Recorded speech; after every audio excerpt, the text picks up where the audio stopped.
Hi guys, welcome back to my channel Lush Gardener. So some of you had question, where exactly should we do the cutting? Now guys, whenever you do the initial cut, whenever you do an initial stem cutting, as we all know that there won't be new growth. Like the image over here, as you can see, this is the original stem wherein the mother plant was cut, and then next to it, that is where you start getting your new pups. That is where there is going to be the new growth. So that is what we need to separate. We do not need to cut the mother stem. We only need to cut the pups that are in the side, and that's what I'm going to be showing you in the next video. This is just an idea where exactly to cut it.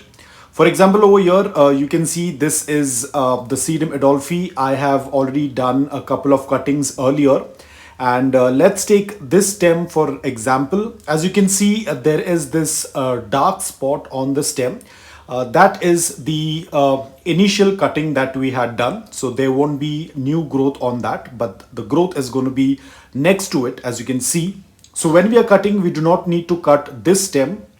We want to let that stay in the soil as it is. But when we are doing the cutting, we are going to be cutting the pup that is next to it. So we do not want to cut the main mother stem, because that is going to produce more pups in future or later on. So as you can see, this is where I will be cutting the stem. As you can see, this is how we cut the new stem.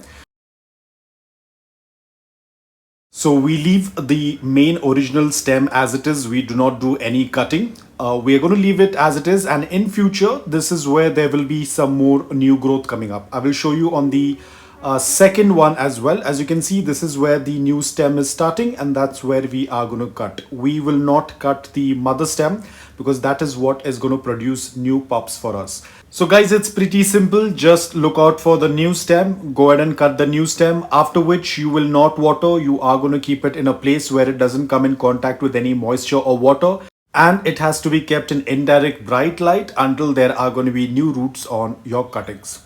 So guys, that's all about it. I hope that this video was helpful to you. If it was, please hit the like button. If you're new to my channel, please consider subscribing to it. Until then, take care, stay safe, and keep propagating.